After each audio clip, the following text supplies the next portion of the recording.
देश को आजाद हुए जैसे कि आप सब जानते हैं 76 साल पूरे हो गए। इन 76 सालों में काफी कुछ बदल गया है। सोने की कीमत से लेकर पेट्रोल के दाम तक काफी बढ़ गए हैं। अर्थव्यवस्था कई गुना बढ़ गई है। इन 76 सालों में क्या कुछ बदला है, आइए जानते हैं। कभी हम 34 करोड़ थे, आज 140 करोड़ हो गए। कभी 90 रुपए में 10 ग्राम सोना खरीद लाया करते थे, आज इतने में बहुत कुछ मिलता नहीं है। कभी 27 पैसे में 1 लीटर पेट्रोल भरवा लिया करते थे और आज 100 रुपये खर्च करने पड़ते हैं 1 लीटर पेट्रोल भरवाने के लिए। ये कुछ बातें हैं जो बताती हैं कि हम कितना बदल गए हैं। ये बदलाव आज़ादी के बाद से अब तक आया है। आज भारत को आज़ाद हुए 76 साल पूरे हो गए हैं और देश 77वां स्वतंत्रता दिवस मना रहा है। ऐसे में नजर डालते हैं उन बदलावों पर जो 76 साल में हुए हैं।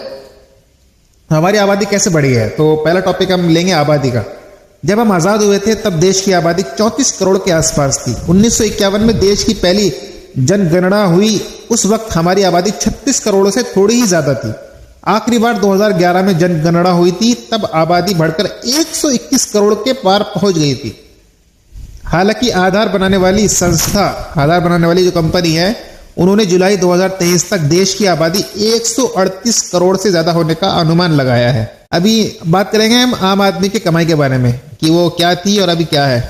76 साल में आम आदमी की कमाई भी बढ़ी है। 1950 में देश में एक आदमी की सालाना कमाई 265 रुपये हुआ करती थी। मतलब एक आदमी एक साल में 265 रुपये कमाया करता था। आज के हिसाब से देखा जाए तो ये रकम काफी कम है। आज के टाइम में 265 रुपये में महीने भर का मोबाइल डेटा भी नहीं आएगा, लेकिन उस वक्त एक आम आदमी साल भर की कमाई इतनी ही करता था। आजादी के बाद से अब तक देश में प्रति व्यक्ति सालाना कमाई सैकड़ों गुना बढ़ गई है। 2022 में प्रति व्यक्ति औसत आय 1,70,000 रुपए से ज्यादा रही थी। ऐसे कम होती गई गरीबी। अभी गरीबी कैसे कम हुई है हमारे देश में? अनुमान के मुताबिक आजादी के वक्त देश के 25 करोड़ से ज्यादा लोग गरीबी रेखा से नीचे थे, जो उस वक्त की आबादी का 80% होता है।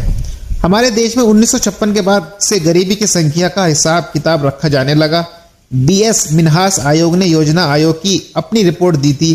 उसमें अनुमान लगाया था कि 1956 से 57 में देश के 21.5 करोड़ लोग गरीबी रेखा से नीचे थे। गरीबी रेखा के सबसे ताज़ा आंकड़े 2011 के हैं।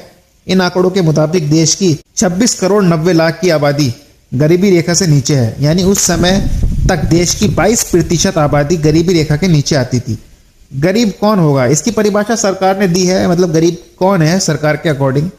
इसके मुताबिक अगर शहर में रहने वाला व्यक्ति हर महीने 1,000 रुपए से ज्यादा कमा रहा है और गांव में रहने वाला व्यक्ति हर महीने की कमाई 816 रुपए से ज्यादा कर रहा है, तो वे गरीबी रेखा से नीचे नहीं आएगा। यदि इसका मतलब सीधा ये हुआ, अगर आप 1,000 रुपए महीने से ज्यादा कमा रहे हैं तो आप गरीबी रेखा से नीचे नहीं माने जाएंगे अगर आप शहर में रह रहे हैं तो। और अगर कोई बंदा गांव में रह रहा है और वो 816 रुपए से ज्यादा महीना कमा रहा है तो वो भी गरीबी रेखा से नीचे नहीं आएगा। अभी बात करते हैं बेरोजगारी के हालात पर, मतलब कितने सुधरे हैं ये। आजादी के वक्त देश में कितनी बेरोजगारी थी, इसको लेकर कई सरकारी आंकड़े मौजूद नहीं है। बेरोजगारी को लेकर नेशनल सैंपल सर्वे ऑफिस ने 1972 में पहला सर्वे किया था। उस सर्वे के मुताबिक उस वक्त देश में बेरोजगारी की दर 8% थी।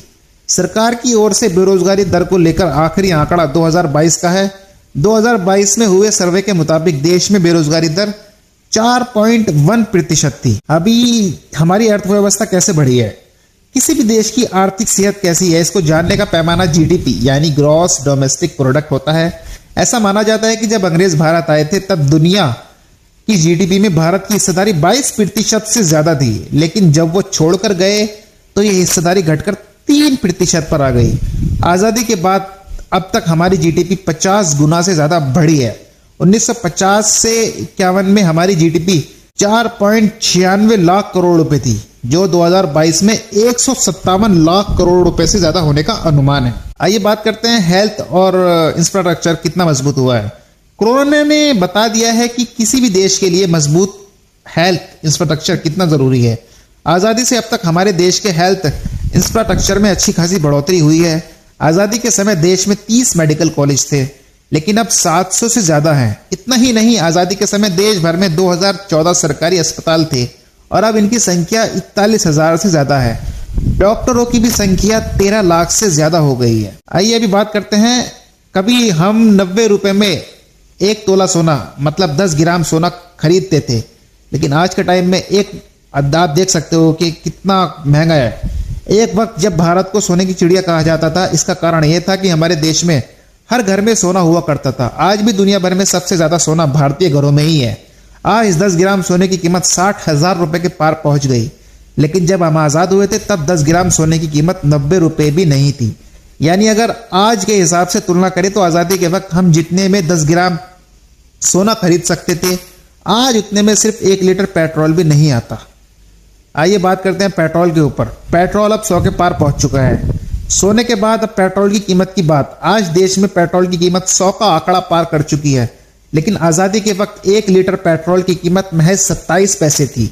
साल 2000 तक 1 लीटर पेट्रोल की कीमत बढ़कर 29 रुपए के आसपास पहुंच गई थी।